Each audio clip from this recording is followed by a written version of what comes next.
La Perfecto. primera. Ahí Ya, estamos. listo. Bueno, entonces empezamos, doctor Hugo Cabieses Cubas Vinatea. Tiene usted la Adelante. palabra. Bueno, para comenzar, no soy doctor, y eso ya lo sabes tú, Paco. ¿Ya? Con la justa soy licenciado de vida no licenciosa. Bueno, ¿qué ha pasado? Yo quiero compartir. ¿Cómo hago para compartir, ah? Ahí dice, Abajo, en lo verde, abajo, compartir pantalla. Abajo, Ya, a verde. ya. Ya, La Ahorita le flechita, digo. la Tiene, flechita. Está bien, sí, compañero, no me ya, grites. ya puesto ya. Jorge tiene que habilitarlo. A A ver, ver, aquí dice compartir varios participantes en forma Así- simultánea. Ya. Listo. Eso es. Ujú. Ok, compartir, Hugo, ya puedes. Mm. ya. ¿Ya están mirando o no? todavía. Todavía. Tienes que escoger y ahora sí. ¿Ya lo miran? Ya, Ah, ahora sí. Ahora sí, ahora sí. Ya. Espérate que lo voy a botar de acá del costado porque si no, no veo. No, y Pasó. pon pantalla completa también. Sí, ¿qué hice? Anda a presentación con dispositivas ahí en la línea de arriba y luego pon a partir de la primera diapositiva. Compartir, pero no sale. No, más abajito, presentación con diapositivas. Abajo a la derecha, ¿sí? Sí, abajo a la derecha. Sale la pantallita, una pantallita. sí.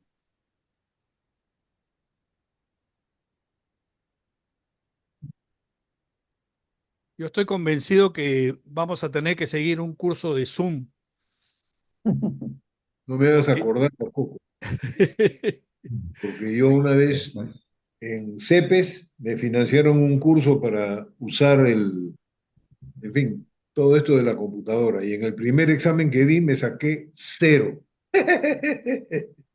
Me da una vergüenza. Si bueno, A tú ver, vas ¿cómo arriba hago? supongo que es, arriba tienes recording, que está grabando y a la derecha tienes algo que dice cómo se ve, o el mío dice view, No, todo está abajo, todo está abajo. Sí. no Hugo, arriba, al lado donde arriba. está esa reglita donde aparece el zoom para agrandar o achicar, Sí, donde está a la izquierda hay una pantallita, hazle clic ahí nomás. Una pantallita que está abajo, abajo, en la Así línea de es. abajo, abajo a la derecha. a la derecha. Hay una pantallita que está a la derecha junto a esa de más menos. Sí. Ahí hay una por pantallita.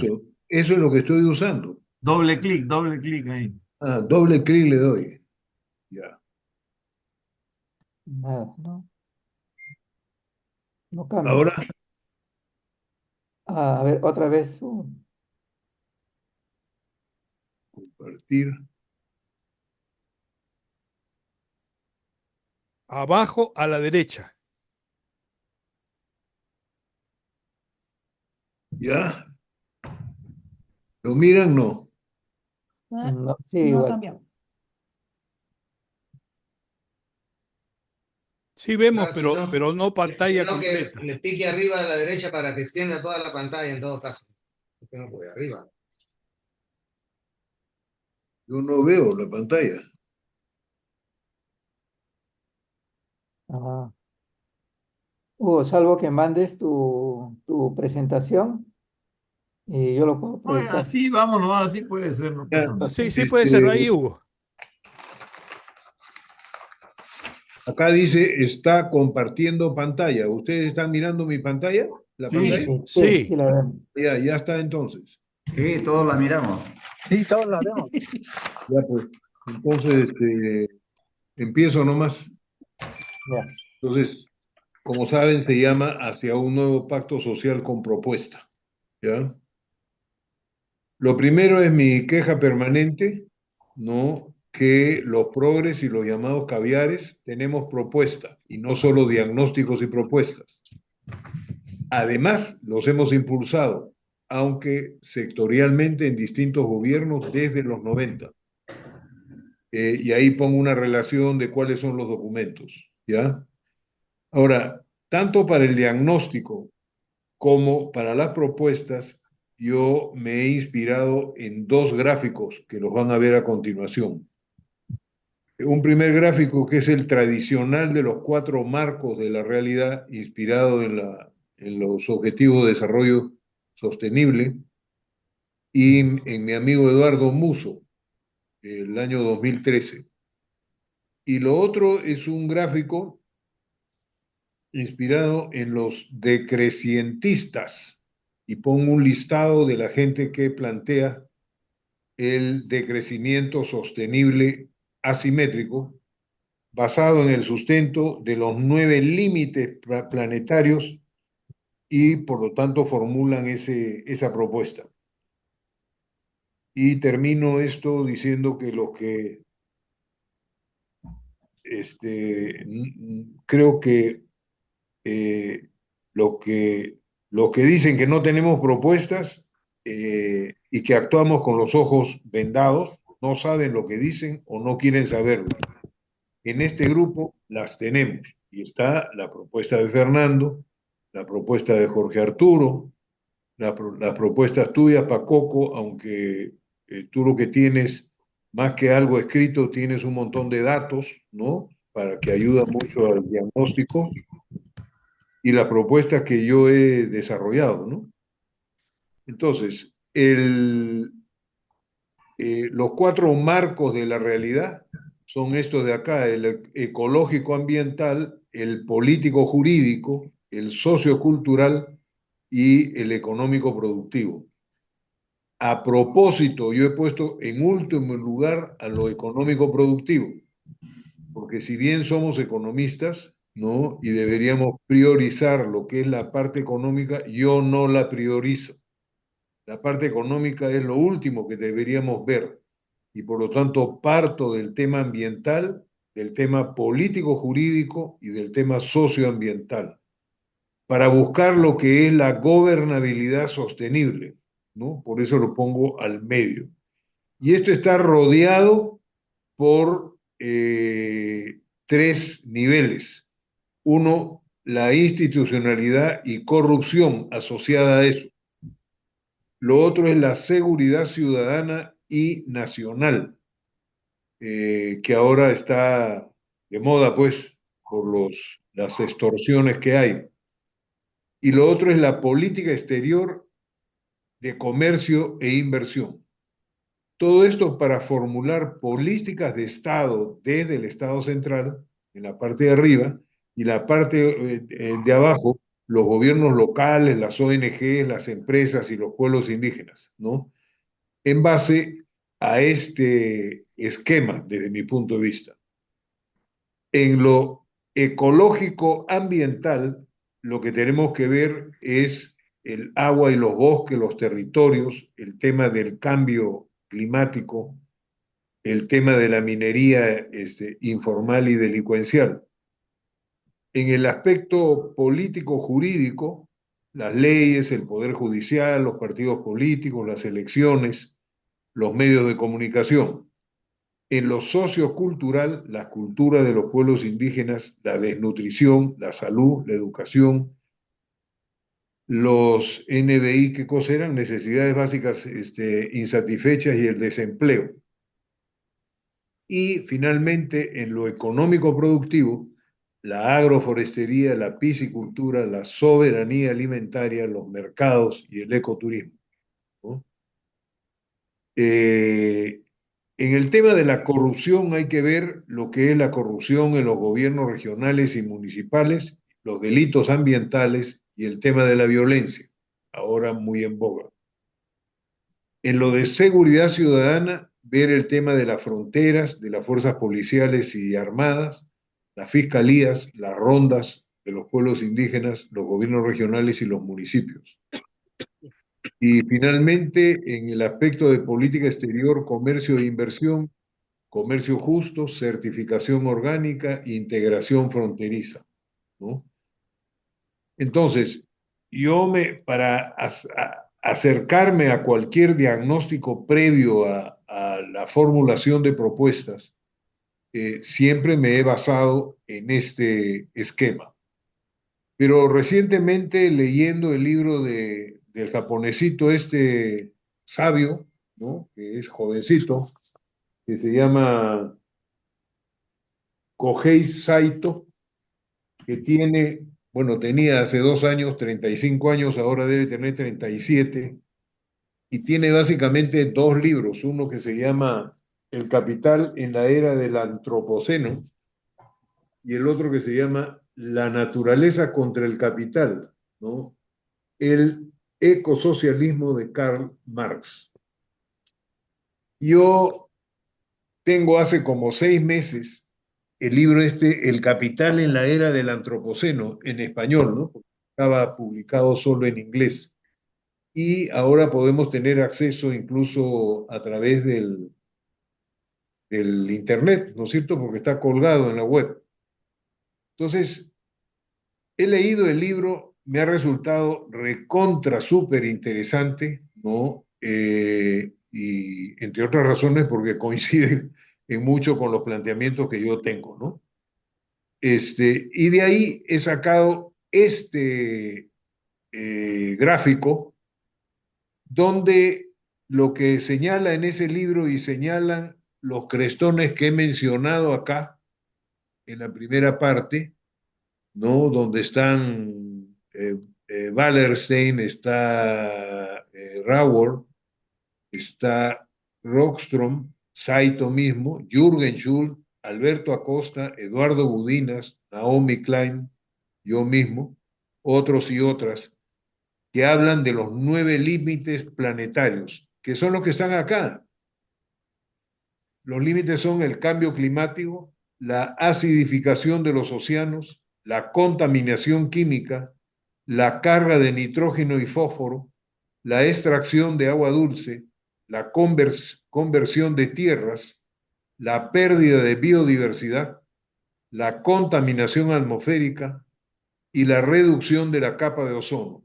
Este último punto es el único que ha logrado ser controlado de alguna manera, pero está volviendo a reducirse, acelerado por el calentamiento global. Y eso ha sido producto de uno de los pocos acuerdos tomados hace 15 años o 20 años en Canadá, en un evento, donde todos los países, por consenso, decidieron comenzar a reducir los elementos que provocaban la reducción de la capa de ozono, y en concreto estos gases que se utilizan ¿para qué? Para las pinturas, en fin, ¿no? Bueno, entonces, este gráfico, así como el anterior que está rodeado por asuntos externos, tiene a lo interno, ¿no? Un conjunto de deficiencias que provoca estas diferentes, ¿cómo es que lo llama este pata?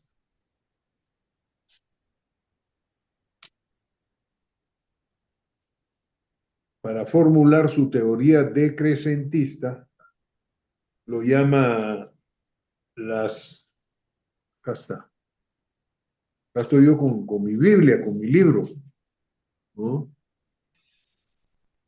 Lo voy a compartir con ustedes y léanlo, ¿eh? Porque creo que les va a gustar. Además está escrito de manera muy sencilla, ¿no?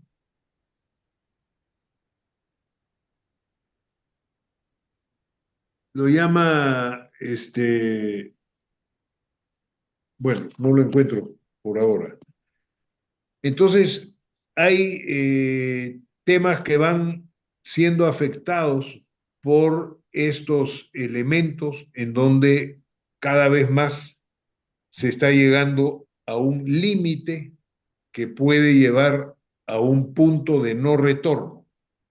Yo he estado hablando sobre el punto de no retorno en relación a la deforestación en la Amazonía, pero me he encontrado con esto y en varios de estos temas se está llegando ya al punto de no retorno. Solo en uno se ha logrado la reducción de la capa de ozono, digamos el crecimiento, la la detención del decrecimiento de la capa de ozono. Pero hay una enorme contaminación atmosférica, hay una enorme pérdida de biodiversidad y ahora más todavía con los incendios. Hay una conversión de tierras, ¿no?, para la agricultura, y no solo su conversión, sino además su pérdida de nutrientes cada vez mayor, ¿no? En fin, y esto tiene impacto sobre la educación, sobre la renta de trabajo, sobre la paz y la justicia, por supuesto, sobre la participación política, sobre la equidad social, sobre la igualdad de género, sobre la vivienda, sobre las redes sociales, sobre la energía, sobre el agua, sobre los alimentos, sobre la salud. Esto de acá interno es el fundamento social para construir una sociedad, como dicen los chinos, medianamente acomodada. Eso dice el camarada Xi Jinping, ¿no? Este es el fundamento social, pero hay un espacio seguro y justo para la humanidad alrededor de esto, o debería haber, y una economía regenerativa y distributiva. No solo la búsqueda de la distribución adecuada, sino además la regeneración de lo que se gasta actualmente con esa economía. Y este es el techo ecológico que se tiene a través de este conjunto de elementos que son difíciles de controlar, ¿no es cierto? Y cuando hay reuniones de las cuatro conferencias de las partes que se crearon en Río 92, que es la de cambio climático, la de desertificación y recursos hídricos, la de diversidad biológica y la de humedales, son las cuatro. De esos hay diferentes convenios y contratos y tratados que se han formulado, ¿no? Y es lo que se discute. La de diversidad biológica es la reunión esta que va a haber el 10 16 minutos vas, Hugo. Ya. Bueno, entonces, con esto yo tengo 20 propuestas a consensuar. La primera es que la plaga del coronavirus y sus derivados ha provocado montones de problemas que tienen que ver con la crisis económica productiva, con la crisis fiscal financiera, el empleo, la pobreza, en fin, no voy a leer eso que ya lo conocemos. En buena medida, cada fenómeno es consecuencia del modelo económico, sociopolítico y cultural que se ha venido imponiendo, que es básicamente la privatización de empresas estratégicas, los servicios básicos y la corrupción pública y privada asociada a ello, la improvisación del Estado y de los sectores empresariales a los que más les interesa la economía que la vida de las personas. Los temas centrales para una agenda en el proceso de construcción de un nuevo pacto social constitucional para encarar una problemática tan compleja y multidisciplinaria, considero que debería ser al menos las siguientes orientaciones políticas para la acción. Impulsar un desarrollo a escala humana y de la naturaleza con cambios radicales en los patrones de consumo, producción, energético y de uso sostenible de recursos naturales, temas en los cuales el documento de Jorge Arturo insiste y también el de Fernando. Observar y afrontar el proceso internacional que se desarrolla desde hace varios años y que se ha materializado en la desglobalización, desdolarización y despoblación, las 3D a escala mundial, en donde la hegemonía de los Estados Unidos y Europa está en declive frente al fortalecimiento del eje China-Rusia-India, por cuya razón en el Perú debemos mirar a los mercados internos de la región, dejando de seguir apostando exageradamente, no digo que no se haga, sino exageradamente por los mercados externos, particularmente de nuestras materias primas.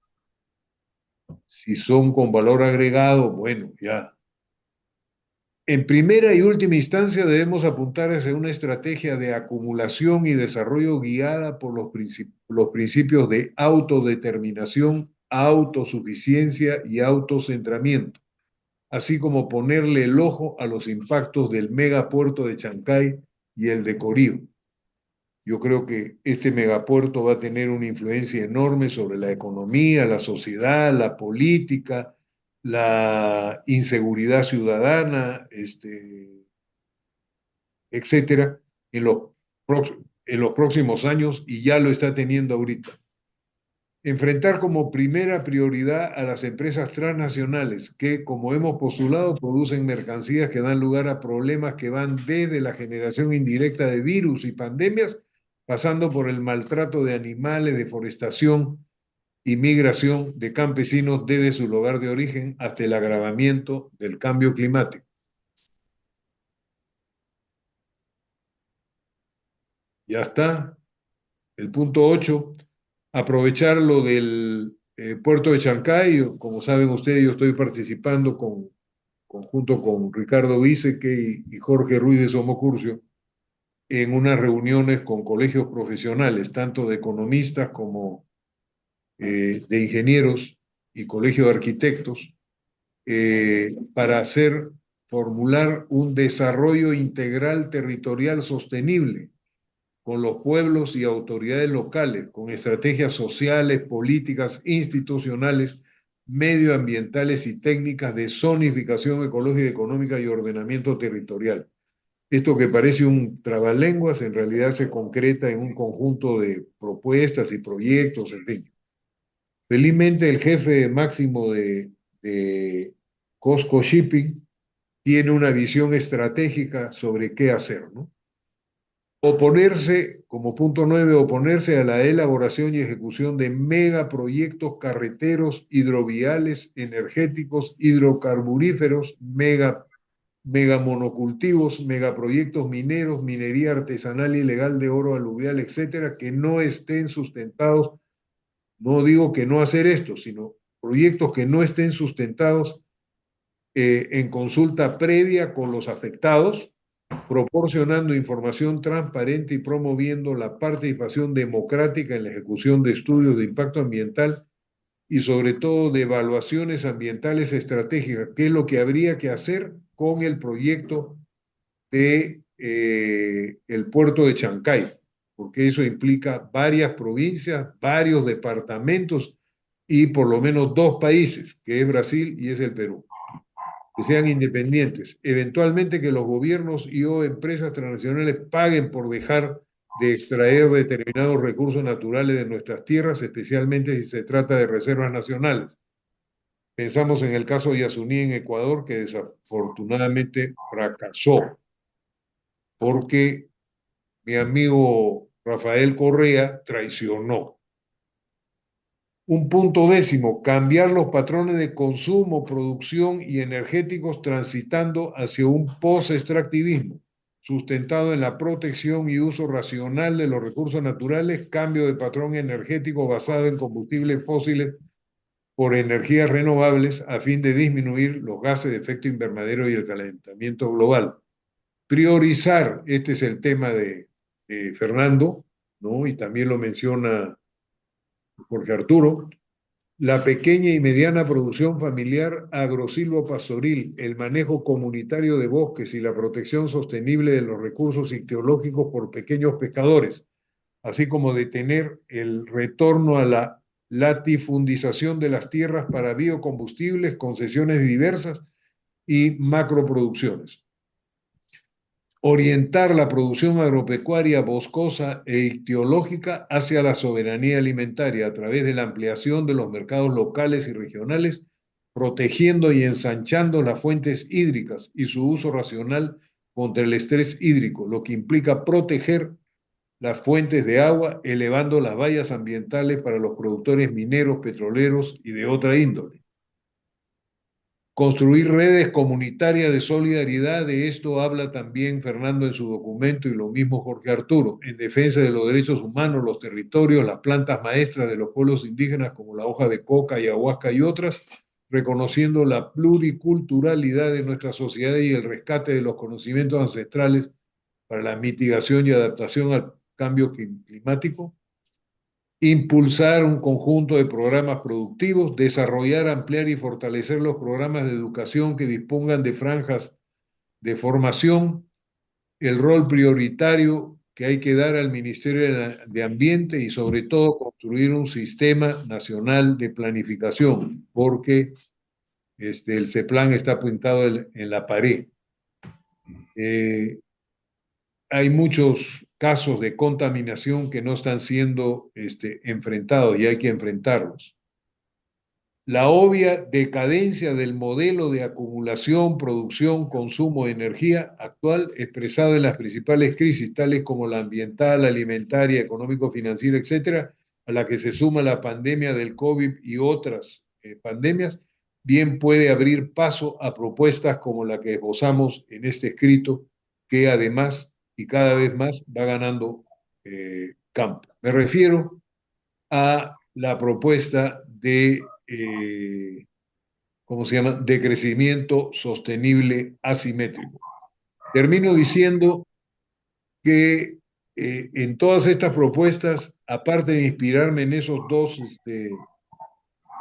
gráficos, lo que planteo en la relación con el sector privado es un modelo de economía mixta, un modelo calequiano, ¿no?, de articulación de sector privado, nacional e internacional, con sector público, ¿no? Y no la priorización del sector estatal, público, etcétera, ¿no? Una cosa parecida, pero guardando las distancias al modelo que tiene China, ¿no? Donde hay una participación privada enorme en China, mucho más de lo que se dice. Tan es así que hasta nuestro amigo Roque Benavides ha sacado un artículo en El Comercio la semana pasada muy interesante, léanlo, ¿no? En donde hizo un viaje a China, parece que Xi Jinping lo financió, y se ha venido realmente casi comprándose el pleito del modelo chino para impulsar en nuestro país. Hasta ahí llego, compañeros. Gracias. Muchas gracias, Hugo. Seguimos entonces con Jorge Manrique. Hugo se tomó 20 minutos exactamente. Jorge. Me hubieras cortado pues Paco. Para eso está de moderador, Paco, ¿cómo que se te pasean las tortugas, como dicen? ¿Ah? ¿Qué es No hay esto? problema, yo puedo sacar mi Saca, hacha. Ah, saca, no, ahí saca el látigo. falta un minuto, ya ahí, muere. Ya. Jorge, entonces.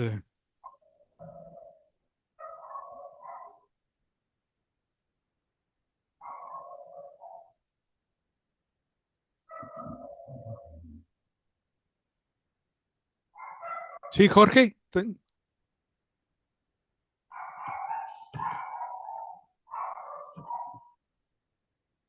¿Tú sabes dónde está la copita abajo? Abajo a la derecha.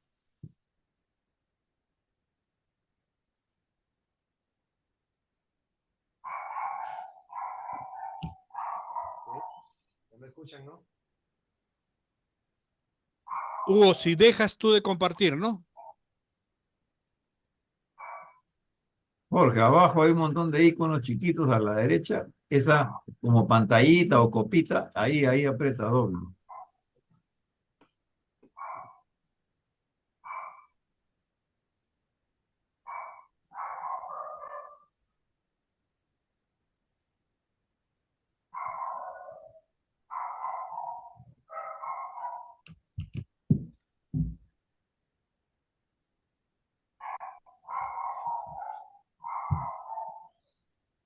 No te escuchamos, Jorge.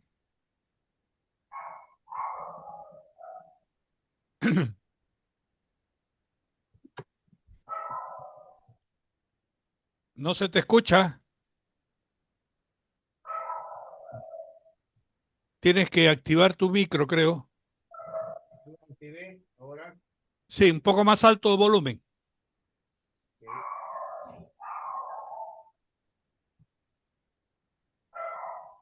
Ahora se escucha, ¿sí? No, no se escucha.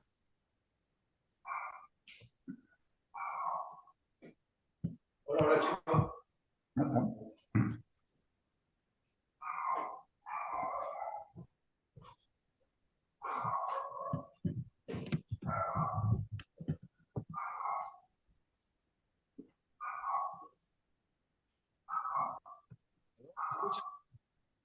¿Sí? Escucha bajito y no se ve la pantalla, ya se fue la pantalla. Tienes que compartir. Ahora sí, más o menos. No sé. Y ahora sí. Ahora tienes que apretar arriba presentación con diapositivas. Ahora sí, Exactamente. Eso. Bien, pero quiero saber si se pero escucha. habla más Falta alto, que se habla te más alto, escuche. no se te escucha. Ya. Más o menos. Ah, Nos ya. falta. Hay un problema. Grita, grita. No, algo está pasando ahí. ¿Estás solo?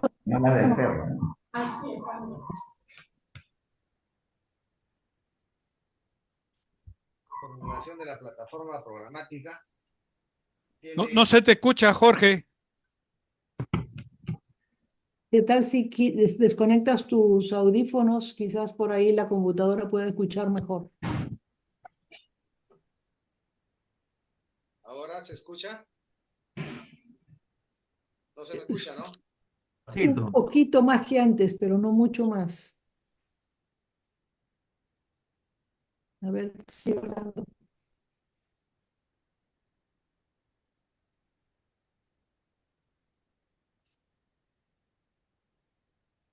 Tu micro está apagado.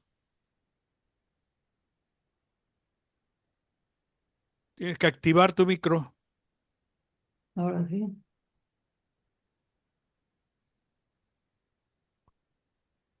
Bueno, entonces entra Jorge Arturo mientras ves la forma de... ¿Sí?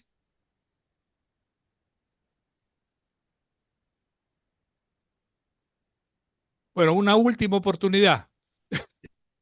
Jorge, Vale.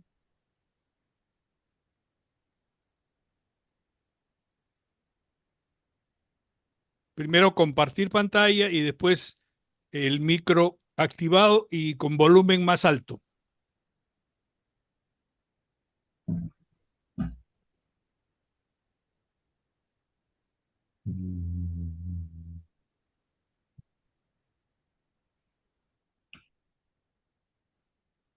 Tenía el 100% ahora, ¿no? Y está en volumen alto. Bueno, algo falla. Entonces, pasamos con Jorge Arturo. ¿Me escuchan ahora? ¿Se escucha? Casi nada. Casi nada, entonces lo siento. ¿Qué puede ser eso? Que hable por celular, pues. Sí, es posible. Se conecte con tu celular, Jorge, y pones el micrófono tuyo. Sí. Apagas tu audio en esta transmisión y te conectas con el celular y hablas por el celular.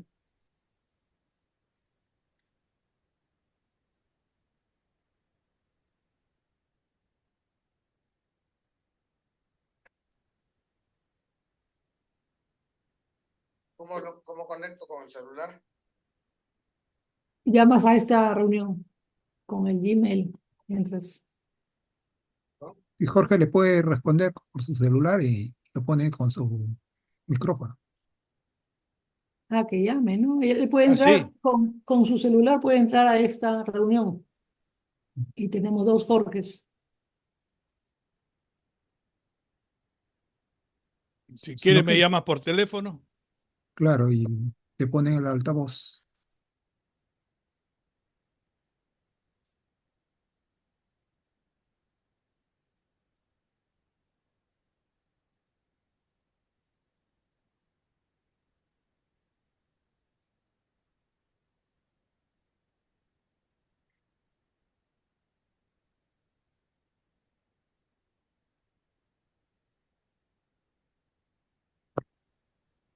A veces el audífono hace interferencia también, Jorgito.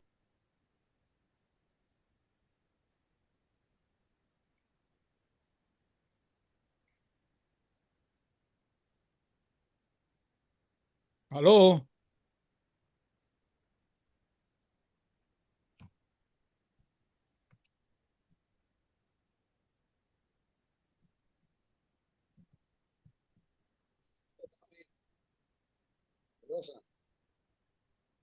No funciona.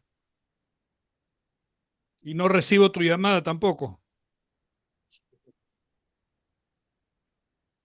Que hable normal nomás de su teléfono Jorge Manrique. A ver, te llamo yo, ¿ya?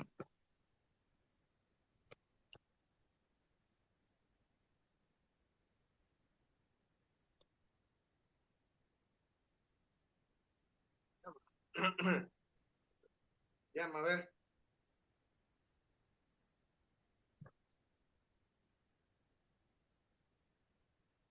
No, no, no funciona.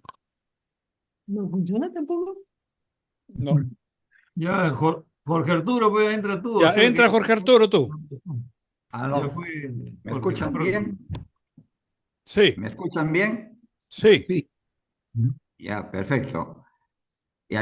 Para evitar esta parte tecnológica de las exposiciones, voy a ir directamente a los temas en una presentación general para poder darles oportunidad de que me puedan hacer algunas preguntas o puedan hacer algunas ampliaciones o aclaraciones, ¿ya?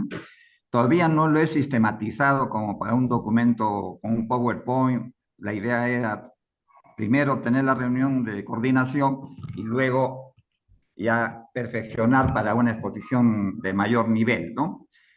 Bueno, el esquema que he presentado se basa en un seguimiento de la actual realidad nacional y mundial que va generando fenómenos que por la forma como la prensa actúa en nuestro país y nos desinforma permanentemente mientras nos va catequizando para enchufarnos un candidato político a través de programas basura. Entonces, esto hace de que haya optado por leer más la prensa alternativa y estar más en contacto con observadores y amigos extranjeros que intercambiamos informaciones precisas sobre lo que está ocurriendo a nivel del mundo. Entonces, por alguna razón, a veces yo soy muy concluyente para poder afirmar, como decir, la crisis del capitalismo final ya está en pleno avance y la guerra ucraniana, pues realmente ya es el lado de una moneda que va a actuar simultáneamente con la parte económica, ¿no? Porque el capitalismo está tan asfixiado en Europa y en el resto del mundo, Asia, África, está acorralado y ya no pueden seguir emitiendo, ¿no? Porque la crisis se ha dado por una sobreemisión de papeles, abusando de su poderío al haber conquistado mercados. Entonces él emite las monedas de todos los países, ¿no? Es por eso que acá también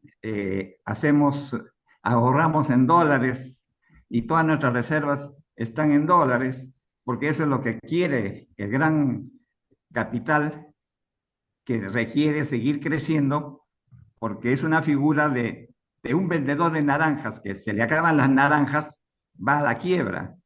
Un banco que se le acabe el billete, porque lo coloca muy rápidamente, porque la avidez del nivel macro de las grandes financieras por liquidez para seguir ganando, es tan grande que requiere emisiones importantísimas que se siguen haciendo.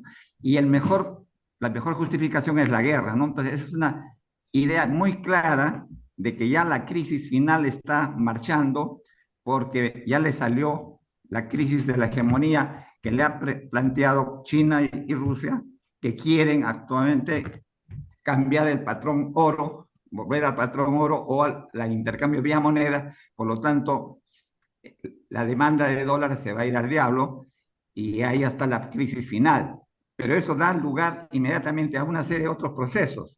Entonces, observando los procesos que están apareciendo como novedades, la primera que no la trabajamos bien acá en el Perú es el tema del desempleo. El desempleo ya no es un desempleo tradicional, estructural, por causa climática, no. Acá es un desempleo ya sostenido y que el país se defiende porque tiene reservas y tiene energía para utilizar a través del presupuesto. Entonces el Estado es el gran componedor del desempleo. Entonces todos los municipios distritales, provinciales, la gente ha salido del campo y se ha metido a trabajar en el municipio. Son burócratas de municipios distritales, etc. Entonces viajan un poco por el exterior y van a encontrar también fenómenos similares en otros países, ¿no? Entonces el Estado está siendo el gran empleador para aguantar la crisis del desempleo.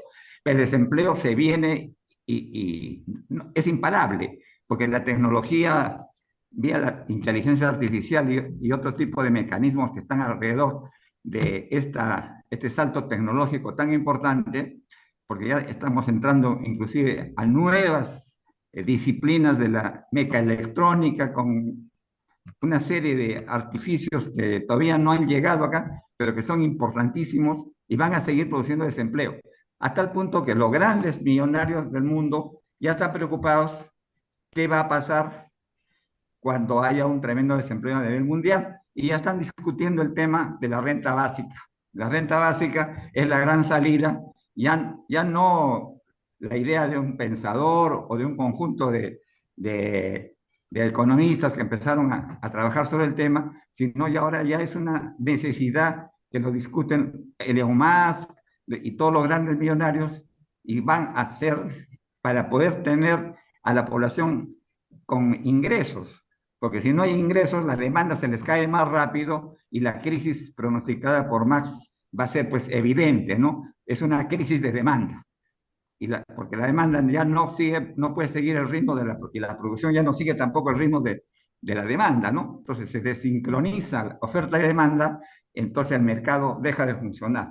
Entonces eso nos origina un fenómeno de desempleo y por otro lado un fenómeno de supervivencia, porque la gente desempleada tiene que hacer algo. Entonces al observar este tipo de temas, entonces la idea que es vengo trabajando algunos años ya, era de que la renta básica universal era una necesidad no solamente para atacar el problema del desempleo, porque así surge este tema, ¿no? El desempleo normal, pero ahora lo que se necesita ya es un desempleo forzoso y que va a tener que ser atendido con emisiones monetarias y colocaciones de dinero sin un trabajo productivo, porque todo ese trabajo está sustituido por la inteligencia artificial y la robótica. Entonces, la renta básica va a ser un mecanismo que lo van a utilizar todos los países. Ya lo están sincerando, ¿no? Porque lo vinieron trabajando a través de seguros de desempleo, a través de los bonos, a través de subvenciones y programas sociales. Bueno, ya, eso ahora ya no alcanza. Se necesita un mecanismo más poderoso y en este caso es el tema de la renta básica, que inclusive ya dicen que no debería ser básica, sino que debería ser una renta hasta millonaria, que podrían manejar por la emisión de dinero que pueden hacer, ¿no? Entonces, el tema de la renta básica como un mecanismo necesario en todos los niveles de la economía y en todos los países es un fenómeno que tenemos que atacarlo nosotros porque estamos en condiciones de poder generar el financiamiento de la renta básica, porque ahí es donde viene el problema. Ya, vamos a dar una renta básica, pero ¿a cambio de qué? Entonces, ahí es donde vienen los países colonialistas que ya no van a poder seguir sacando las materias primas por convenios y contratos, porque los países al despertar van a utilizar sus propios recursos para poder financiar su propia renta básica universal. Porque imagínense Europa, ¿cómo va a generar y va a sostener todo su sistema de protección al empleo y el alto nivel de vida que tienen los jubilados? Va a ser emisión inorgánica, pero ya no va a estar sustentada por el robo de materias primas en Sudamérica, ni el robo a África, porque ya no se lo va a permitir los países que ya despertaron. Entonces, los problemas de Europa, especialmente, que no tiene el potencial de materias primas, como es el caso de Rusia o el caso de Estados Unidos, va a ser grave. Entonces, ¿qué van a hacer? Van a querer volver al colonialismo, ¿no? Es decir, vamos a seguir explotando el oro de Perú y las materias primas, el litio, etcétera, etcétera, ¿no? Entonces, ese sector de desempleo va creciendo y yo le llamo, pues, es la sociedad de los ociosos, ¿no? El ocio empieza a ser la única actividad que va a tener que hacer un desempleado. Y si recibe una renta básica, la va a gastar, pero ¿en qué la va a emplear? Entonces ahí aparece toda una cosa interesante que el Perú lo descubre cuando desarrolla el tema de la gastronomía. Entonces la gastronomía es la primera actividad que consume un ocioso. Tiene que alimentarse y si se alimenta se va a alimentar rico. Entonces, todos esos sectores de países desarrollados y toda aquella gente que entra en vacaciones está en un periodo de ocio. Entonces hay todo un potencial de ocio que acá la naturaleza nos los ha puesto en nuestras narices al generar la revolución gastronómica. ¿Por qué? Porque es la alimentación y al alimentarse de forma rica es porque tienes materias primas diversificadas. Entonces, es la pequeño minifundio del agricultor serrano y costeño y selvático que cada uno produce distintas cosas, pero que al juntarse en un mercado nos da una variedad de materias primas que nos permite hacer comidas deliciosas, comidas muy interesantes. Entonces, la pequeña actividad agrícola encuentra un nicho perfecto para poder atender uno de los deportes favoritos, que es el de comer. Y los turistas, pues, es un sector tremendo que podemos atraer y deberíamos tener planes mucho más ambiciosos para atacar a través del turismo y a través del desarrollo de cultura, atacar las necesidades de esta gente desocupada, ¿no? Entonces, el ocio es un tema que debemos empezar a trabajar porque nos da salidas que son simples, como decía Marx, las soluciones económicas son simples, no hay acá nada complejo. La complejidad lo hace el hombre, pues, lo hace, pero lo que necesitamos es darle bienestar a la población, darle alimentación. Y ahora aparece todo lo otro sensorial. Podemos dar música, podemos tener todo un desarrollo cultural de la música en todo el país, podemos tener tenores, tenemos bandas de música, orquestas, filarmónicas, tenemos el desarrollo de otros sentidos, como es la vista, y etcétera, etcétera, ¿no? Entonces aparecen temas que hay que trabajarlos y que nos va a generar, junto con un mecanismo importantísimo que lo descuidamos mucho, que es el de la pequeña empresa. Entonces, lo pequeño va a ser la solución interesante. ¿Por qué? Porque la pequeña agricultura es la que puede abastecer, pues, a todos, no solamente a los restaurantes nacionales, sino también podemos exportar a restaurantes o crear una cadena de restaurantes peruanos que ya están ocurriendo. Entonces, Jorge Arturo, ¿puedes ir cerrando, por favor? Sí, sí.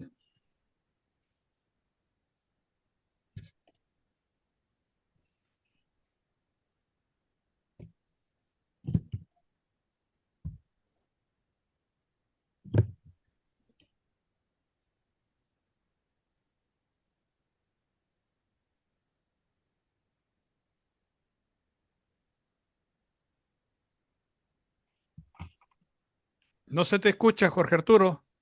¿Se ha ido el audio? Sí, ahora sí. ¿Ahora me escuchan? Sí. Parece que es un tema de conexión a la internet, ¿no? Porque acá dice, sí, señales débiles me sale en mi pantalla. Bueno, entonces, el enfoque que yo estoy trabajando son manejar el tema de la renta básica, el tema de la gastronomía vinculada a la pequeña agricultura, a la agricultura familiar, que se potencia enormemente, pero no es la gran agricultura la que va a ganar. Y luego la necesidad de trabajar la pequeña empresa, que es la que sustenta la economía peruana. La economía peruana está sustentada por la pequeña empresa. O sea, tenemos leyes para la gran empresa, pero para la pequeña le hemos trabajado como la hija del entenado, ¿no? Entonces, y cuando en realidad nuestra realidad es pequeña, nuestro país con pequeña agricultura, con pequeña industria, puede perfectamente buscar los equilibrios necesarios y la gran industria, pues, ya llegarán vía Chancay, ya tendremos más bien que estarla regulando y reglamentarla más, pero sí auspiciar y promocionar a lo pequeño, ¿no? Entonces, lo que está ocurriendo en el mundo debe ser tomado en cuenta inmediatamente para poder tener los planes para enfocar sus soluciones. Este es el momento de que lo podemos hacer.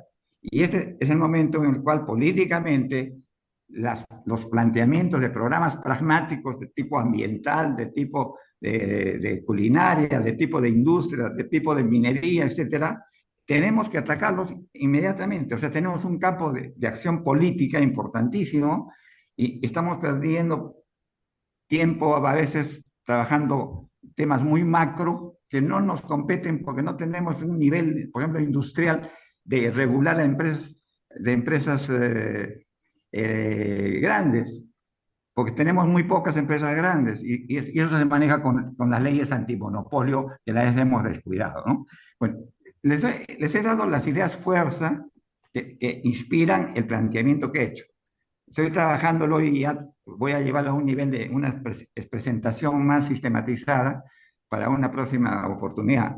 Pero sí me encantaría recibir directamente de parte de ustedes algunas ideas, aportes, críticas y algunas luces también, porque yo sé que Fernando, por ejemplo, es un especialista y trabaja bastante el tema de la pequeña empresa. Entonces, ¿cómo manejar la pequeña minería informal? O sea, yo creo que tenemos que poner reglas de juego, pero con una óptica no de punición, sino con una óptica de reglamentación, de cómo ponemos al servicio del país a la pequeña minería, a todo lo pequeño en todos los sectores. Entonces, ese es un campo político que siempre lo hemos descuidado, le hemos tratado a la pequeña empresa muy mal, y cuando es la que nos sostiene la economía. El Perú se defiende con la economía informal, el comercio informal. Esas han sido nuestras salidas. Si no hubiera habido la informalidad, hubiéramos estado con una crisis social terrible. Pero la crisis viene avanzando porque no se está tomando a la misma velocidad soluciones para poder trabajar el desempleo, ¿no? Ahí lo dejo. Me Ok, gustaría Jorge Arturo. escuchar algunas opiniones. Muchísimas gracias. Creo que no, ya no tenemos tiempo para una presentación de Jorge, porque son las 7:33. Entonces, lo que planteo es que en una siguiente reunión Jorge pueda presentar y yo también quisiera presentar lo que vengo trabajando. Entonces, pasaríamos a comentarios, críticas. ¿Quién se anima a empezar? Y tratando de ser relativamente concreto, o sea, si se pueden tomar 3 minutos a lo más cada uno, ¿sí?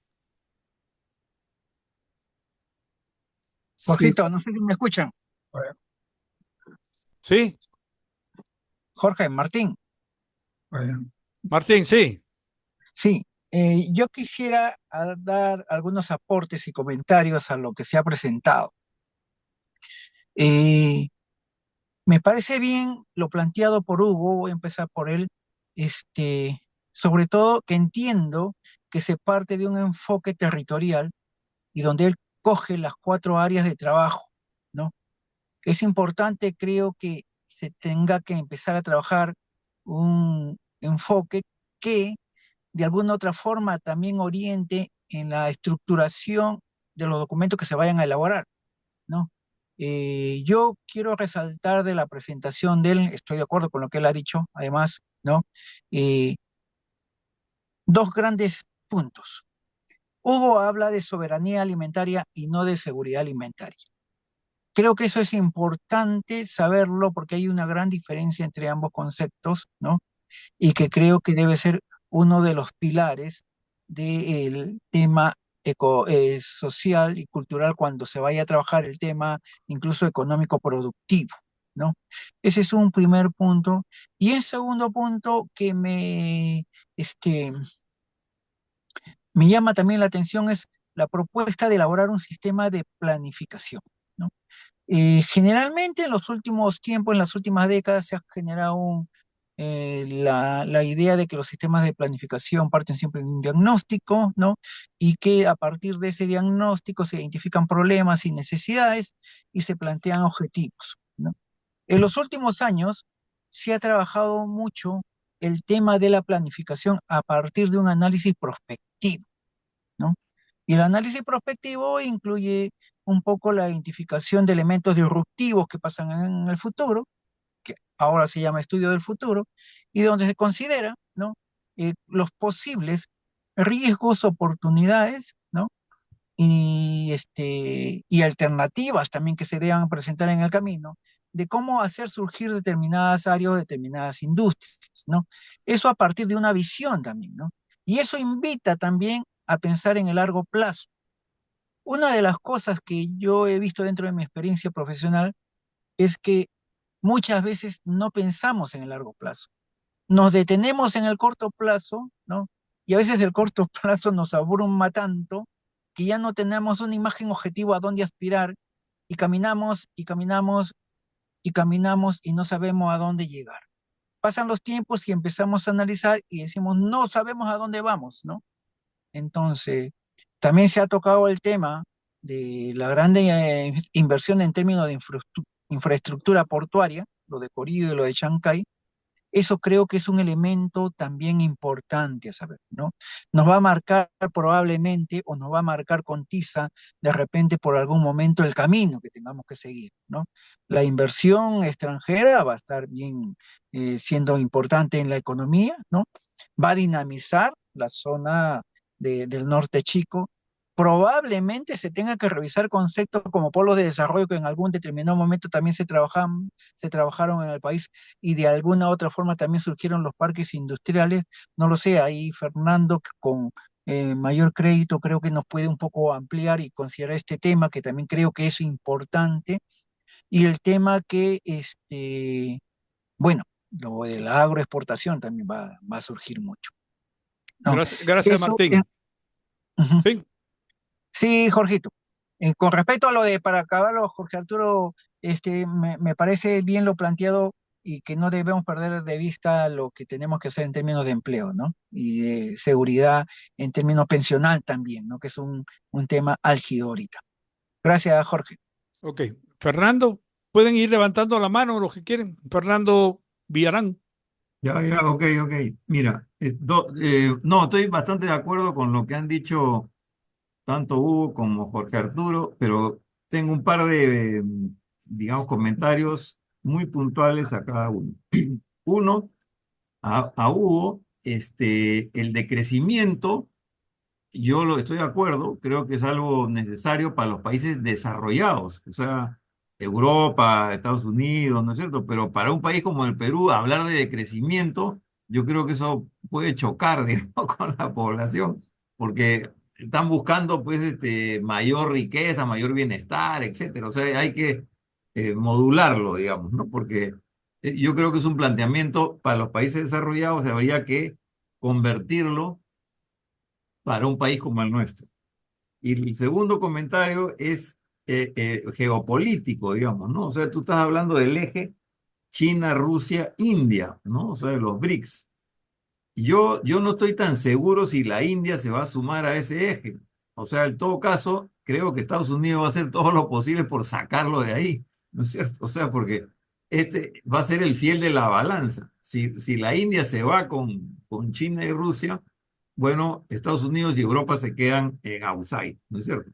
Entonces ahí va a haber una pelea. Yo no lo daría por hecho, digamos, es un tema en debate. Y geopolíticamente también hay que decir que América Latina es y cada vez más va a seguir siendo el patio trasero de los gringos, ¿no? O sea, vemos, por ejemplo, la agresividad de Milei, ¿no es cierto? Y el respaldo que le está dando Estados Unidos es brutal desde mi punto de vista, y eso es un poco lo que me imagino se va a venir.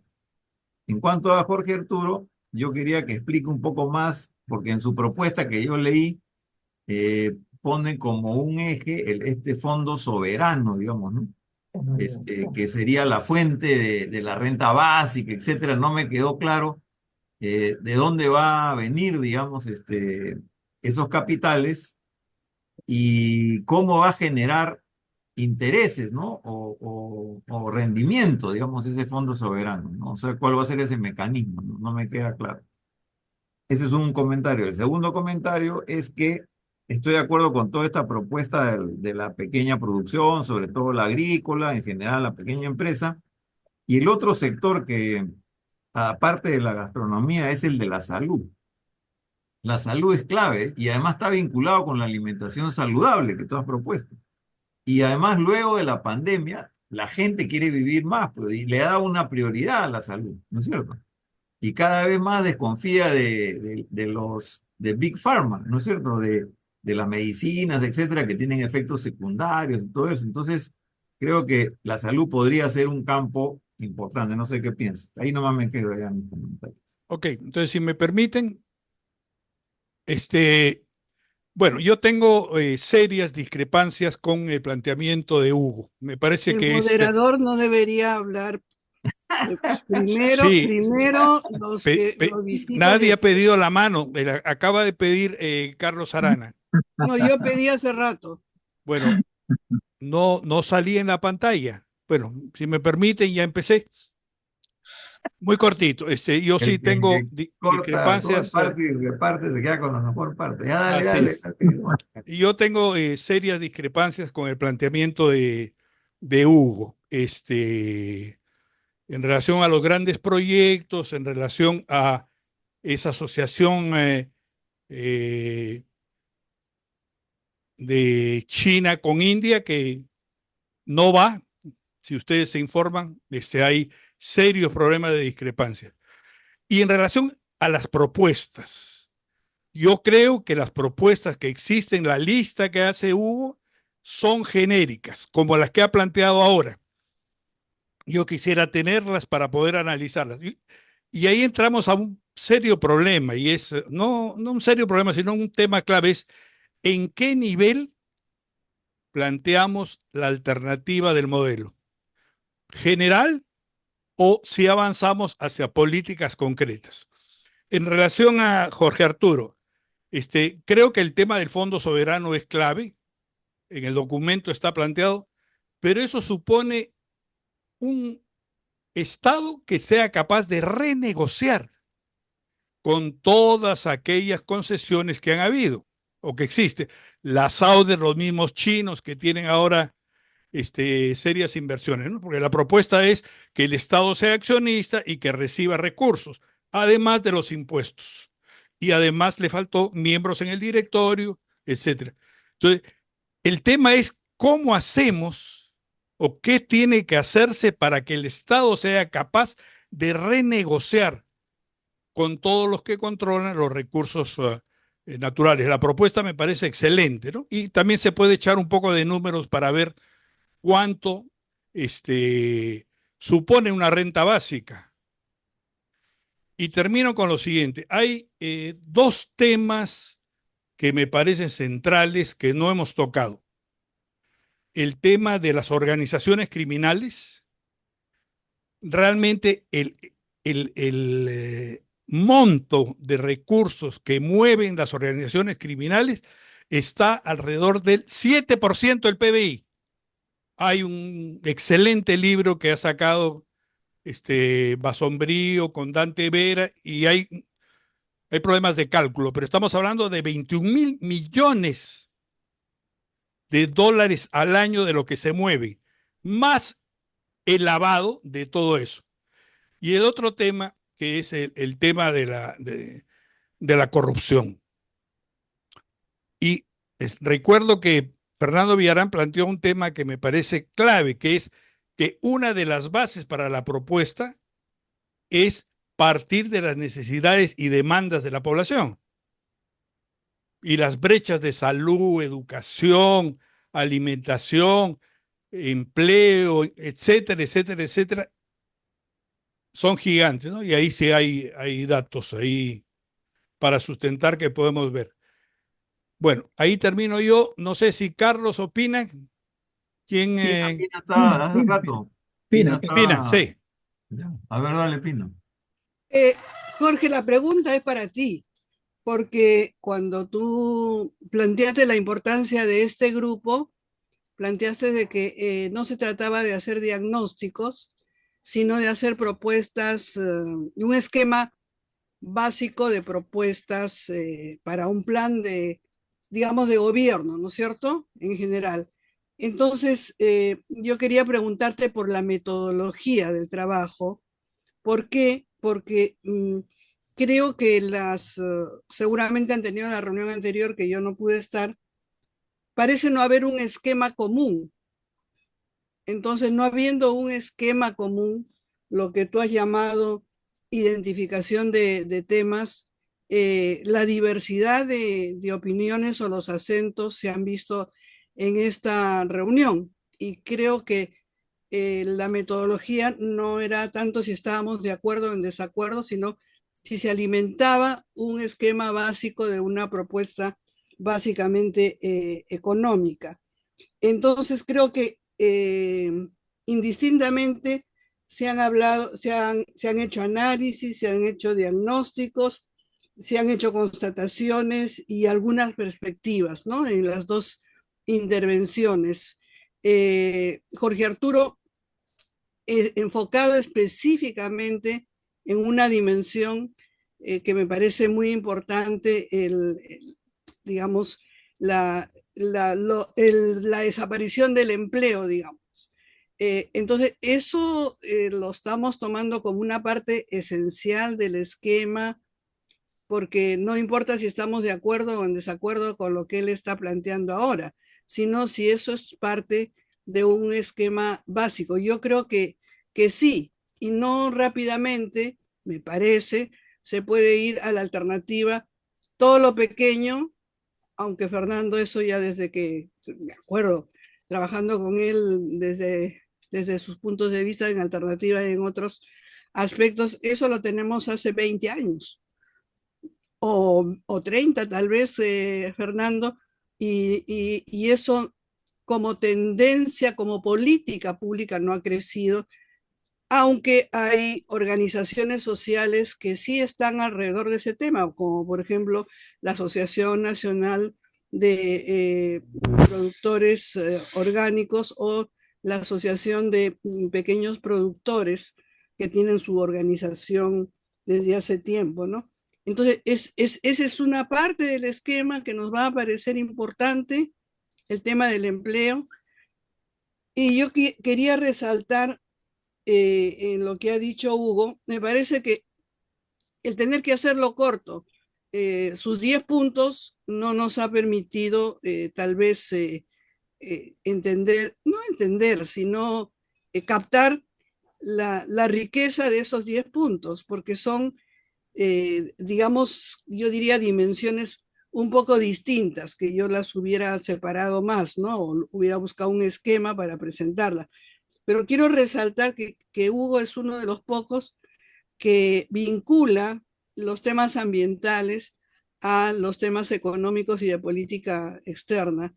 Y eso me parece que es una dimensión bien importante que tiene que ver con lo que él ha planteado también, creo que en el punto 3, el cambio de patrones de consumo. Entonces, me pregunto, ¿esto es una parte importante del esquema común que debemos tener o no? Y finalmente, él ha planteado, pero rápidamente, la importancia de mirar a un mercado regional. Ya, entonces es levantar que en este momento, ¿no? Entonces hay como propuestas viejas que vuelven a aparecer y habría que evaluar. Entonces mi pregunta es para ti, Jorge, ¿cuál es la metodología del grupo para poder seguirlo y aprender con más facilidad? Bueno, directo al punto, precisamente lo que estamos haciendo en esta y en siguientes reuniones es definir la metodología y los componentes del modelo. O sea, estamos, digamos, como abriendo una cancha donde hay diferentes miradas. Así que yo creo que estamos en ruta. Carlos Arana, sí. Sí, algunos temas porque como, sí, yo un poco que entiendo eso, que estamos en un proceso de construcción y ver cómo delimitamos pues el esquema o el programa que se plantea, ¿no? En ese sentido, pienso de que debe tratarse como algunos sistemas. Por ejemplo, la cuestión, tanto en Hugo como en Portocarrero, el tema, por ejemplo, agroalimentario, verlo como un sistema, ¿no? Como una cadena, si es que algunos quieren entenderlo así, aunque los términos no son similares, pero de todas maneras, verlo como un proceso, pues, de producción que va desde lo que desde donde se produce hasta cuando se consume, ¿no? En ese sentido, ver todo ese sistema agroalimentario. También la cuestión del tipo de trabajo que se requeriría, ¿no? O se propondría, ¿no? Que debería ser un trabajo justamente dentro de la etapa que se está viviendo actualmente con el desarrollo de la ciencia y tecnología que debe estar ligado a eso, ¿no? En ese sentido juega muy importante el desarrollo tecnológico, el desarrollo científico y, ¿por qué no decir, el tipo de educación que se debe a los jóvenes o a la niñez, ¿no? De los primeros años, ¿no? Con una educación justamente para el trabajo y el tipo de trabajo que debemos desarrollarlo, ¿no? Puesto de que también se tiene experiencia de que, por ejemplo, en algunos países se puede transferir tecnología, pero si no hay la capacidad o la fuerza de trabajo con el nivel tecnológico o científico adecuado, esa tecnología no estará bien usada, ¿no? Y finalmente la cuestión de Chancay, ¿no? La cuestión de Chancay me preocupa en el sentido de la cuestión de la centralización. Si muy bien es el puerto por la cuestión que uno de los criterios ha sido por el alto del cabotaje, ¿no? Que se tiene, ¿no? Que no se encuentra otro más allá que el de Corio, que hay otro, pero eso también va a llevar a una cuestión de redistribución, vamos a decir, territorial, ¿no? Porque quieras o no, va a conllevar a más centralización, porque por coincidencia está al costado de Lima, y va a dejar justamente a demandar pues toda una problemática en los procesos productivos que se vayan a imponer o desarrollar en el país, ¿no? En la medida que tú al ser un centro, un hub también en Latinoamérica, vas a traer productos que seguramente, supuestamente ya no necesitarás producirlo acá, ¿no? Porque ya lo tendrás más barato o lo tendrás a la mano ahí en el puerto, ¿no? Entonces hay toda esa problemática que creo que debe visualizarse o irse tratando en el debate. Nada más, gracias. Gracias, Carlos. Viviana, sí. Sí, mira, parece que había unos documentos que algunos han estado circulando, yo no los he visto, solamente puedo emitir mi opinión sobre lo que he escuchado hoy día, ¿ya? Y las diapositivas. Sobre lo de Hugo, el aterrizaje es desde bien arriba, o sea, nos da una visión bastante amplia de los retos que enfrentamos y por dónde deberíamos ir. Y estamos suponiendo que el resto del mundo va a ir por ahí también, porque si se hunde la Tierra y cae el planeta, no tenemos nada que aportar. No nos vamos a salvar solos, tenemos que salvarnos todos. Pero me llamó la atención que a pesar de que quizás correctamente no pones primero el tema económico, sino al final pones el tema económico, en las áreas que identificas, agricultura, forestal y, ¿cómo se llama? Es piscicultura, me parece, ¿no? Se está perdiendo, se está dejando de identificar cuál va a ser el eje de producción de nosotros, o sea, como país, ¿ya? ¿De dónde vamos a sacar? ¿Cuál va a ser el sector dinámico de la economía que va a mover al resto?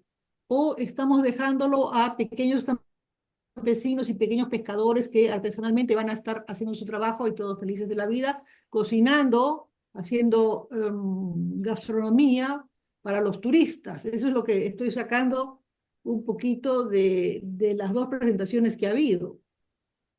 Cuando estamos perdiendo, no se ha mencionado el dónde vamos a invertir para que los sueldos promedio de nuestros trabajadores aumenten. Eso es lo que yo estoy extrañando, ¿no? Es lindo que los agricultores y lindo que los pescadores Y lindo que la pequeña industria, de acuerdo, es donde la mayoría está empleado, pero tiene que haber sectores dinámicos que jalen al resto. Y eso es lo que extraño de las dos presentaciones. No creo que la gastronomía para los turistas desempleados sea una buena solución. No una solución, puede ser una buena opción como una de, pero no va a mover al país que hagamos gastronomía para la renta básica de los países desarrollados, me parece. Estoy extrañando manufactura. Estoy extrañando servicios de alto conocimiento, o sea, knowledge-based industry, whatever, sectors, ¿no? Sectores intensivos en conocimiento. No se ha hablado nada de eso y me parece, o sea, por ahí va la cosa. No tienen que ser de alto consumo de recursos. Pueden ser sostenibles tranquilamente, pero no tenemos que mirar a pequeños agricultores y pymes, ¿no? Básicamente. O sea, pueden ser pymes, pero de alto conocimiento. Esa es mi gran extrañeza de las dos cosas que se han presentado. Y me gustaría tener los documentos si es que hay algún documento que ha estado circulando, que no los he visto. Sí, están en el WhatsApp. Los voy a ¿En el volver a WhatsApp? poner. ¿En el WhatsApp? Ah, no he ¿Alguien visto. más? Estaba Estamos revisando. a 3 minutos. WhatsApp. ¿Qué WhatsApp? Es- Ah, es que es- no me has dado WhatsApp, recién te doy mi teléfono, ya. ya. No eres miembro del WhatsApp. No No, soy sí, ya miembro de está, WhatsApp, ya ya, está, ya ya, ya. está. Ok. Pero no viene de atrás, pues ya no jala lo que ya está No, está puesto. bien, pero Ah, recién me lo pidió el teléfono Pacoco. sí. Ya, Pero lo ok. voy a volver a Estoy poner. de acuerdo con eso del conocimiento, Viviana, es fundamental. El conocimiento, sin conocimiento no hay nada, cero. Ahí estamos fritos. Educación, ¿no? Y claro. Si me permiten, yo quisiera poner un ejemplo en relación a lo que plantea Viviana. O sea, o sea, tu pregunta es, ¿cuáles son los sectores dinámicos o las locomotoras que van a arrastrar al país? ¿No es cierto? Yo creo que el sector exportador puede seguir siendo un, una locomotora, pero con cambios importantes. O sea, por ejemplo, no exportar concentrados minerales, sino hacer refinación o productos derivados en cobre, en hierro. En el caso de harina de pescado, por ejemplo, se puede hacer cambios de producción de harinas especiales para el consumo humano directo.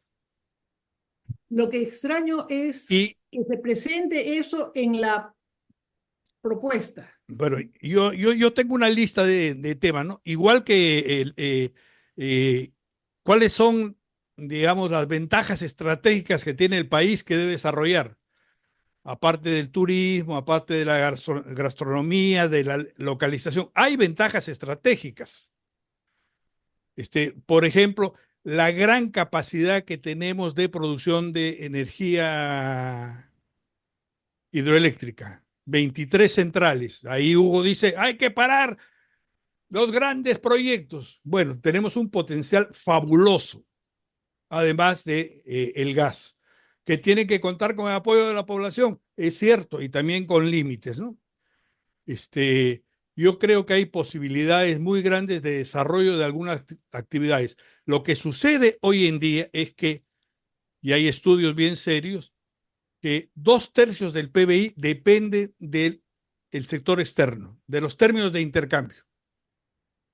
Entonces hay que cambiar hacia otro eje diferente, porque un estornudo a nivel internacional es una pulmonía para el Perú, ¿no?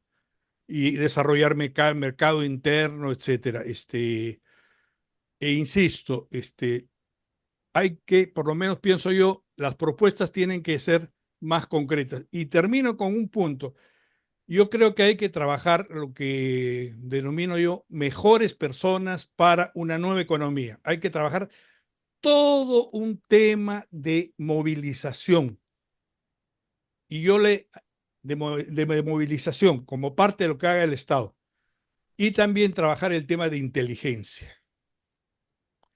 No solo económica, no solo financiera, sino de otros niveles. Lo que está pasando entre Israel y el Líbano nos muestra lo clave. El Mossad tiene 7.000 personas que trabajan para ellos y un presupuesto de miles de millones de dólares.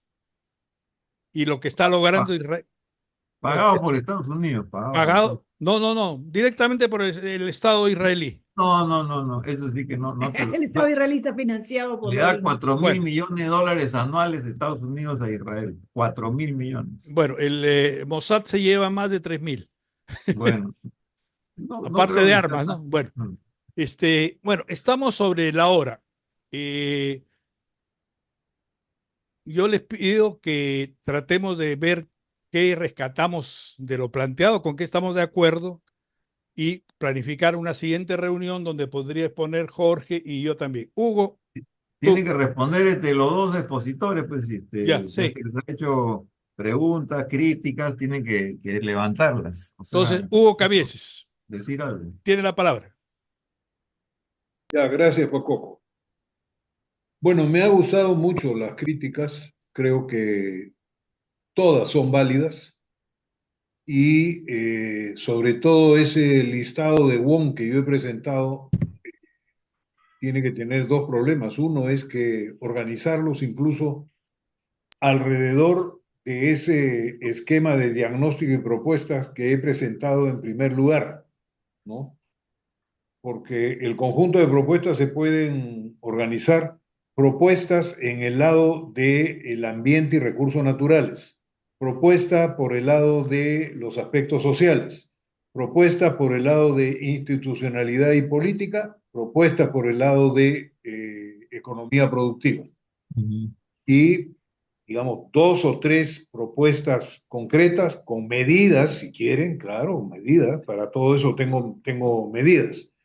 En algunos lados yo tengo mayor desarrollo para medidas concretas. Obviamente en la parte ambiental es donde yo tengo más propuestas que hacer. La parte económico-productiva también, por la experiencia larga que he tenido trabajando con temas productivos, no tanto en la parte industrial, sino en la parte agrario-campesina, ¿no? Entonces yo he tomado nota y recojo las críticas que se hayan hecho. Termino diciendo lo siguiente, tres cositas rápidas. Una primera, yo no planteo, porque no soy loco, ¿no? De no exportar. No estoy planteando eso. Lo que estoy planteando es que busquemos cómo las exportaciones se hagan con valor agregado, que es lo que ha planteado Fernando y lo que ha planteado también Jorge Arturo. Ese es un primer tema. Un segundo tema es que yo no soy loco para decir que no se hagan obras de infraestructura. Eso no digo. Lo que yo digo es, por supuesto, que se consulte a la población, claro que sí, pero sobre todo que esas obras de infraestructura se hagan con los respectivos estudios de impacto ambiental, ¿no? Y eso, de tal manera que aquellas infraestructuras que no es posible proteger o afectar menos el ambiente y sobre todo los recursos naturales de agua, de bosques y de clima, no se lleven a cabo, así de sencillo. Y en tercer lugar, sí hay una discrepancia, ¿no? Y en esto yo me sumo a lo que plantea hace muchos años Ricardo Viceque respecto a la parte energética. Ni con combustibles fósiles, bueno, estoy hablando en el mediano plazo, ¿no es cierto? No quiere decir que el Perú no saque petróleo. El Perú debe caminar hacia no seguir sacando petróleo, pero por ahora tiene que sacarlo, ¿cierto? Para no importarlo. De hecho, lo está importando en este momento, ¿no? La gasificación, creo que sí, es un proceso que hay que hacer. No estoy de acuerdo porque es un combustible fósil también, pero las energías alternativas, en donde una energía alternativa no son las grandes hidroeléctricas. El Banco Mundial, el Banco Interamericano de Desarrollo y los países europeos están de retroceso en relación a lo que es las hidroenergías grandes. Estoy de acuerdo con que hay que hacer hidroenergías, hay que hacer 5.000 hidroenergías pequeñas y quizás algunas medianas. Pero esto de las grandes hidroeléctricas es una locura total y absoluta, ¿no? Entonces, es eso, y yo lo que he planteado también, creo que no lo he puesto en mi documento, pero lo he puesto en otros lados, es lo que para mí son los 10 jinetes del apocalipsis para lo que es la zona andino-amazónica, ¿no? Y es esas producciones irresponsables que se está haciendo en el país, como es, por ejemplo, el café y el cacao. ¿Pero de qué van a vivir los campesinos? Por supuesto, haciendo café y cacao. Para la exportación, sí, para la exportación en mercados, ¿cómo se llama? De Mercados lujo, especiales, de ¿no? lujo. Claro, eso, sí, de lujo, claro que sí, de lujo, ¿no? Lo que están haciendo los agricultores en la zona de Inambari y Tampopata, allá en Puno, ¿no es cierto? O las especializaciones que está buscando la misma Astrid, la esposa de Gastón Acurio, ¿no? Ella no está buscando grandes extensiones de cacao, ella está buscando cacao de origen, zonas específicas, porque ahí encuentra mercado nacional y mercado internacional en donde te pagan sobreprecio por ese tipo de cosas. Yo creo en esa exportación, no creo en la actual exportación que se está llevando a cabo.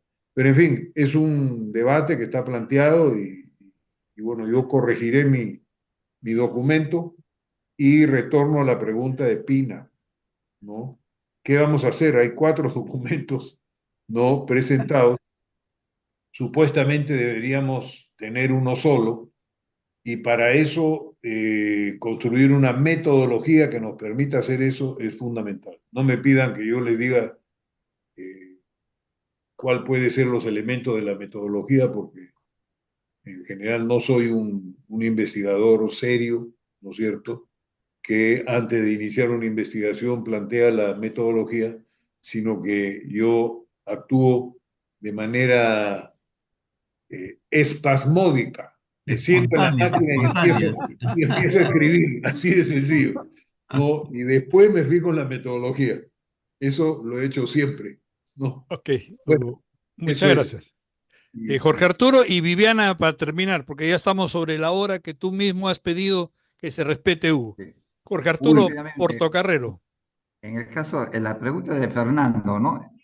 En el momento el cambio de la metodología de explotación de los recursos naturales se basa en el criterio que en lugar de que sea a través de la regalía, que es lo que cobran ahora por la concesión, que es un método que viene de la época de los reyes, modernicemos la forma de participación del Estado, es decir, capitalizamos las reservas al valor presente y eso te da acciones.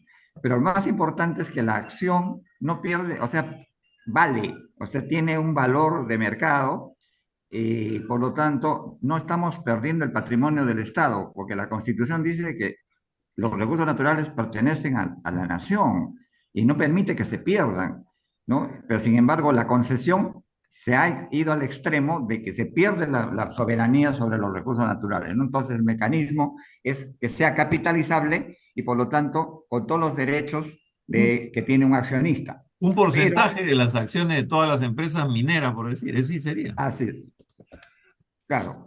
También puedes ¿Qué capitalizar en el porcentaje? ¿Qué campo pesquero porcentaje? y ¿Ah? en el campo pesquero, en el campo de las concesiones forestales, todo lo que sea Lo recurso natural, principal es pues, la minería. En la minería, ¿qué porcentaje sería?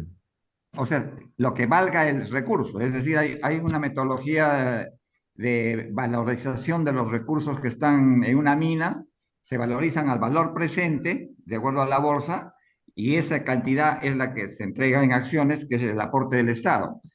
Y la empresa y la socia pone la tecnología y tiene toda la gestión de la minería. No es necesario que el Estado entre a gestionar, el Estado va a cautelar que no le roben nada más, porque lo que le interesa al Estado es maximizar el dividendo, porque con el dividendo va a construir toda la estructura financiera para atender las necesidades que el Fondo Soberano determine. Puede ser atender la renta básica, como puede ser, como el caso de Noruega, que lo han metido a que se multiplique el fondo a través de inversiones y entran a financiar a nivel mundial. Bueno, ahí hay un debate de qué hacer con el Fondo Soberano, ¿no? El otro es atacamos la pobreza y sacamos a los pobres, porque el mecanismo que es importante en el caso de la renta básica es de que la renta básica está gravada por impuestos, el impuesto indirecto. Entonces, por lo tanto, es un mecanismo eficiente para poder meter a toda la pequeña empresa a empezar a pagar impuestos, porque es un recurso que es fuente de la propia renta básica, ¿no? Entonces ya le financia como el 30 o 40% automáticamente, porque se retiene el valor del impuesto en su etapa final, del impuesto indirecto, ¿no? Bueno, el mecanismo es que no se pierde valor. Eso es lo más importante, ¿no? Actualmente sí, el Estado, la concesión ya ni siquiera la tienen registrada en las cuentas nacionales, ¿no? Entonces, es una forma de gestionar modernamente los recursos naturales que tenemos, ¿no? Entonces, esa es un poco la respuesta, ¿no? Ok, ok. Y en el caso de Pacoco, que decía, ¿cómo negociamos con las mineras? Podemos no negociar con las mineras, o sea, dejarlas ahí congeladas, sino con todo con la nueva minería, que es la que va entrando en el esquema, y que como socia del Estado, esa ley que dé ese soporte permitiría, por ejemplo, que toda la infraestructura portuaria, carreteras, ferrocarriles, el Estado es el dinámico para armar toda esa infraestructura en función de ser socio del otro. El otro se dedica a optimizar los dividendos. Entonces, el mecanismo puede permitir que la renegociación se facilite, porque tú a través de la política impositiva, tú puedes decir, bueno, las empresas que están en el nuevo modelo pagan tanto y puedes discriminar el impuesto para aquellas que no se acogieron y el impuesto a la renta les va a invitar a que negocien al otro modelo, que se pasen al otro lado. Además, yo creo que la inversión extranjera legítima, no la gángster, está contenta de tener el socio al Estado. Un joint venture con el Estado donde van de la mano con la infraestructura, etcétera, yo creo que es lo ideal, que así se ha logrado el funcionamiento del fondo noruego. Sus mejores experiencias son joint ventures con otros estados. Ok, muchas gracias, Jorge Arturo. Viviana. No, yo hablé, pero voy a revisar lo del fondo noruego. Ya, Sé que los noruegos, perdón, explotan algo por su cuenta y concesionan otros a terceros, a empresas, pero lo que obligan a las empresas es a que contraten personal local para la parte de alto conocimiento, con lo cual han desarrollado un sector de servicios, de explotación, exploración de petróleo y gas, creo, en agua, que ha elevado el nivel de capacidades técnicas de los ingenieros noruegos al punto que ahora ya pueden hacerlo ellos en otros países. O sea, no se trata de solamente hacer la hidroeléctrica grande, mediana, pequeña, no es eso, sino de convertirse en expertos que pueden hacer esos servicios en otros países, como los holandeses son expertos en manejo de aguas y los noruegos son expertos en exploración de zócalo, digamos, ¿no? O sea, nosotros tenemos unas condiciones territoriales y los japoneses son expertos en sismos, ¿no? Nosotros también podríamos ser expertos en ingeniería sísmica, porque tenemos del duro. Entonces, en algunas cosas tenemos unos desafíos o unos atributos de territorio, de condiciones que nos dan pie para poder ser los másters a nivel mundial de ese tipo de actividades que se pueden hacer en otros entornos. Si es que llegamos a subir la calidad ingenieril, digamos. Somos los expertos mundiales entendido de redes eléctricas. Por senderos luminosos se volaban las torres. Las compañías eléctricas fueron especialistas en entender y son contratados en todo el mundo. Exacto. Ahora es de propiedad de los de China, No, esa la es la producción y distribución en Lima. No Yo tenía, importa, ya que podamos venderlo en otro sitio nosotros. Jorge Arturo, lo que tú hablas exactamente se refiere a un concepto económico que es la renta de la tierra. O sea, la actualización del valor de los recursos naturales, de las ganancias que dan los recursos naturales, da origen a una ganancia extraordinaria que se llama renta de la tierra, la 1 y la 2. Fuente, el capital.